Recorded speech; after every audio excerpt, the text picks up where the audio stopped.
নমস্কার বন্ধুরা, অনিন্দিতা রান্নার মেলামুটি চ্যানেলে আপনাদের সকলকে অনেক অনেক স্বাগত জানাই। আজকে আমি দুর্দান্ত স্বাদের টমেটো ভর্তা রেসিপি আপনাদের সাথে শেয়ার করব। এই রেসিপিটা আপনারা গরম ভাতের সাথে খেতে পারেন, খেতে অসাধারণ হয়। আমি কিভাবে বানাচ্ছি পুরো ভিডিওটি দেখার অনুরোধ রইল, আশা রাখছি ভালো লাগবে। টমেটো ভর্তা বানানোর জন্য এখানে আমি 4 পিস পরিমাণে পাকা লাল টমেটো নিয়েছি। অবশ্যই কিন্তু পাকা লাল টমেটো দিয়েও আপনারা ভর্তাটা বানাবেন। আগে থেকে ধুয়ে আমি পরিষ্কার করে নিয়েছি। এবার এই টমেটোটা আমি 4টে ভাগ করে কেটে নেব। হ্যাঁ বন্ধুরা, টমেটো ভর্তাটা আমি আজকে কিন্তু না পুড়িয়ে একদম অন্যভাবে বানাবো। আর এইভাবে বানালে কিন্তু প্রতিদিন কিন্তু ভর্তাটা খেতে ইচ্ছে করবে।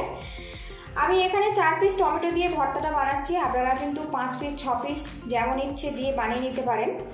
টমেটোটা আমি 4টে ভাগ করে নেব। আর এখানে যে দেখুন মুখের অংশটা আমি এইভাবে কেটে বাদ দিয়ে দেবো, খেতে একদমই ভালো লাগে না।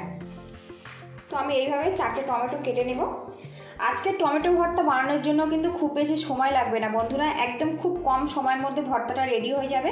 এখানে প্যানটা আমি গরম করে নিয়েছি আর এই প্যানের মধ্যে 1 চামচ পরিমাণে সর্ষের তেল দিয়ে দিলাম।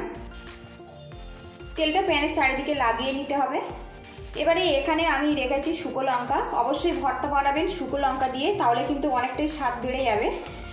লঙ্কাগুলো আপনারা পুড়িয়েও কিন্তু এটা ব্যবহার করতে পারেন। আমি এখানে একটু ভেজে নেব। এদিকে দেখুন লঙ্কাগুলো কিন্তু আমি ভেজে নিয়েছি। খুব বেশি কিন্তু ডিপ করে ভাজার দরকার নেই, হালকা করে ভাজতে হবে, তাহলে কিন্তু কালারটা পারফেক্ট হবে। তো এবার এটা আমি নামিয়ে নেব। এবারে এই তেলের মধ্যে আমি দিয়ে দেবো একটা বড় সাইজের পেঁয়াজ, আর দিয়ে দেবো থেঁতো করা রসুন।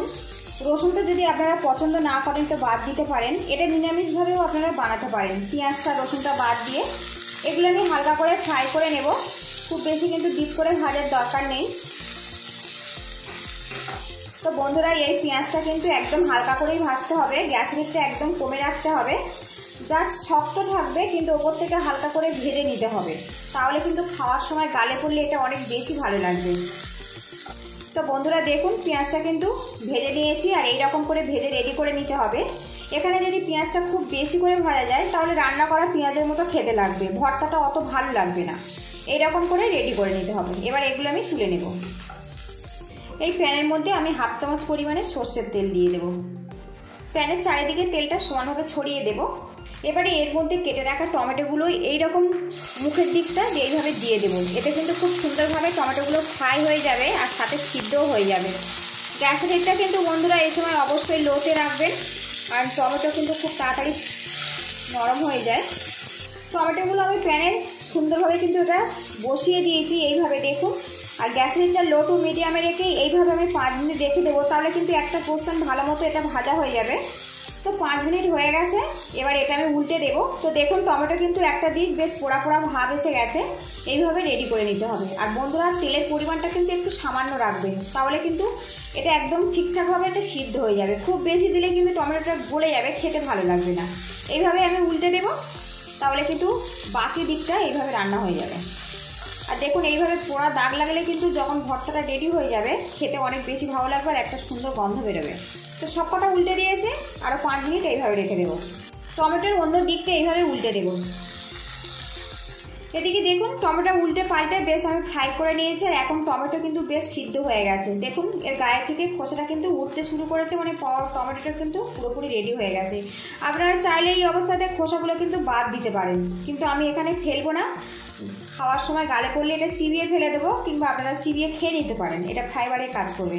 আর বন্ধুরা এই অবস্থাতে গ্যাসের হিটটা একদম হাইতে রেখে টমেটোর একটা দিক পোড়া দাগ লাগিয়ে নেব। ভর্তাটা যখন রেডি হয়ে যাবে পোড়া পোড়া গন্ধ চলে আসবে, খেতে অনেক বেশি মজার হবে। এদিকে দেখুন টমেটোর মধ্যে যে এক্সট্রা জলটা কিন্তু পুরোপুরি শুকিয়ে গেছে, একদম পারফেক্টভাবে কিন্তু ভর্তা বানানোর জন্য রেডি হয়ে গেছে।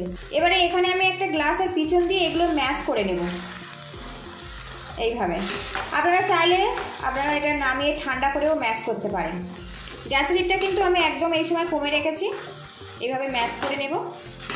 টমেটোটা আমি ভালো করে ম্যাশ করে নিয়েছি। এবারে এর মধ্যে দিয়ে দেবো ভেজে রাখা রসুন আর পেঁয়াজটা, ভেজে রাখা লঙ্কাটা হাত দিয়ে আমি ছোট ছোট করে গুঁড়িয়ে নিয়েছি। ঝালটা আপনারা স্বাদ মতো দেবেন। তবে বন্ধুরা যে কোনো ভর্তা, বিশেষ করে টমেটো ভর্তা, ঝালের পরিমাণটা একটু বেশি রাখবেন, তাহলে কিন্তু খেতে অনেক বেশি মজার হবে। এবারে এর মধ্যে দিয়ে দেবো স্বাদ মতো লবণ।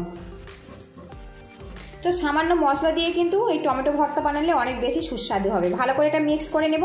আর এখন দেখুন কত লোভনীয় হয়েছে। এই রেসিপিটা কিন্তু আপনারা ভাতের সাথে তো খেতেই পারেন, খেতে অনেক বেশি সুন্দর হবে। তার সঙ্গে কিন্তু রুটি পরোটার সাথেও খেতে পারেন, খেতে খুবই ভালো লাগবে। তো সারা বছর টমেটো পাওয়া যায়, কিন্তু বন্ধুরা এই সিজনে টমেটো দিয়ে টমেটো ভর্তা বানালে এর স্বাদ কিন্তু অনেক বেশি ভালো লাগবে। রেসিপিটা ভালো লাগলে একটা লাইক দিয়ে দেবেন। আর চ্যানেলে নতুন বন্ধু হয়ে থাকলে চ্যানেলটিকে সাবস্ক্রাইব করে পাশে থাকা বেল আইকনটি প্রেস করে অলে ক্লিক করে দেবেন।